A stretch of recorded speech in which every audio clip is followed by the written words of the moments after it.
คนอีสานรู้จักตุ้นบุกแต่บ่เคยกินเพราะบุกที่เฮาเห็นทุกมื้อทุกเว้นอยู่ในสวนเฮานั้นมันเป็นบุกขันบางคนก็เอิ้นว่าบุกข้างคกถ้ายามมันถึกมือเฮามันก็สิคันมาคันคนก็เลยบ่กล้ากินให้เฮ็ดแบบนี้ตัดมาแล้วเอามาเผาไฟคือกันกับเฮาเผาบักลิ้นไม้นั่นแหละมุ่นไปมุ่นมากลับไปกลับมาให้มันไหม้ทั่วๆยายไหม้ถึงว่าให้มันไหม้ผิวมันพอมันเย็นเอามือกดเบิงมันก็สินุ่มนิ่มถึงตอนนี้ก็บ่ต้องย้านมันสิขันเพราะความร้อนถ้าพิบขันมันหมดแล้วต่อจากนั้นเราก็เอามาปอกเปลือกมือยายใช้ข้างเดียวมันก็เลยบ่ถนัดปอกจนทั่วบ่เหลือผิวดำๆเอาไว้สิกินของแซ่บต้องพิธีพิถันปอกให้สะอาดจนหมดทุกอันสังเกตว่ามันสิมีเหลือบดำๆติดอยู่เราก็เอาออกให้มันหมดพอหมดแล้วทุกอันแล้วเราก็เอาไปล้างน้ำให้มันสะอาดแล้วเอามีดหั่นเป็นท่อนๆพอดีคำแล้วเอาไปต้มในน้ำเดือดประมาณ5 นาทีแล้วเอาน้ำเป็นหลินออกน้ำที่1สังเกตว่ามันจะเป็นสีสนิทเอาทั้งหลินออกให้มันเลิศแล้วต้มอีกเป็นขั้นที่2หลินน้ำทิ้งก็ใส่ได้เตรียมน้ำยานางพอประมาณหั่นตะไคร้ใส่หอมแบบพริกสดตั้งไฟให้เดือดมาเบิ่งเครื่องแกงของเฮามีอีหยังแน่อันนี้คือเนื้อบุกที่เฮาต้มแล้วหั่นเป็นคำๆแล้วเรียบร้อยแกงบุกจะต้องมีมะขามอ่อนเป็นยอดมะขามอ่อนถ้าบ่มีก็เป็นมะขามเปียกแล้วก็ผักอีตูบักพริกอ่อน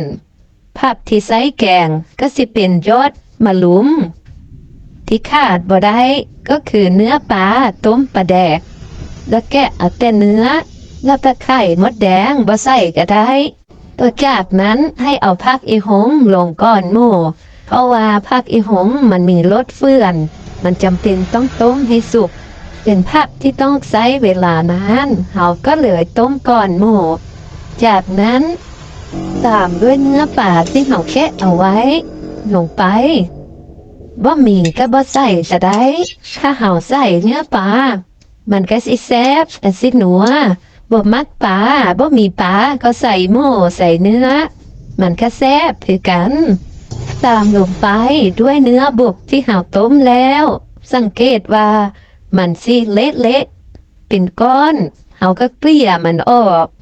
จากกันมื้อนี้ยายแกงพอได้เบิ่งก็เลยบ่หลายตัดมาแกงต้นเดียวตามลงไปด้วยลูกโดดคนที่กินเผ็ดถ้าใส่เม็ดสุกๆได้เลยมื้อนี้ยอดบะขามบ่มีหลายก็เลยใส่บะขามเปียกเพิ่มลงไปนิดหน่อยเอาให้มีรสเปรี้ยวใส่น้ำปลา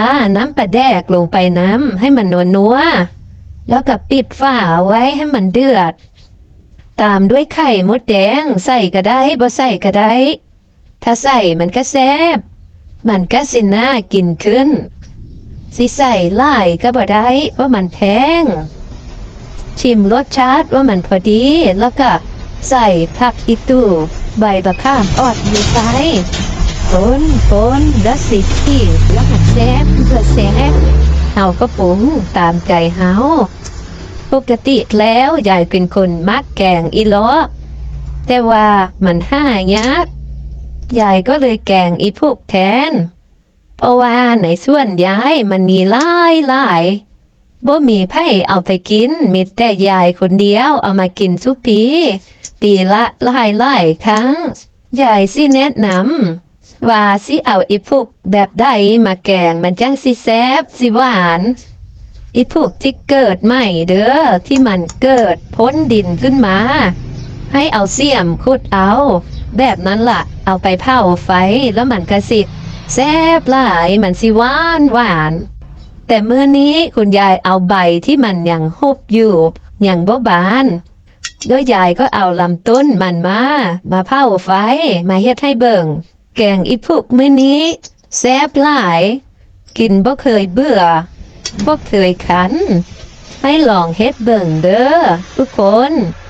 แล้วสิแซ่บสิคึดฮอดยายพอเฮาฮู้วิธีทำแล้ว คุณยายเชื่อว่า ต่อไปต้นอีพุกก็สิหมดส่วนบ่เชื่อให้ลองเบิ่งมื้อนี้ก็พอแค่นี้ สวัสดีอ้ออย่าลืมกดติดตาม กดไลค์ให้คุณยายแน่เด้อเพื่อเป็นกำลังใจขอบคุณหลายๆมื้อนี้ยายมีข้องโปรดยายก็สิไปกินแล้วเด้อมาแซ่บนำกัน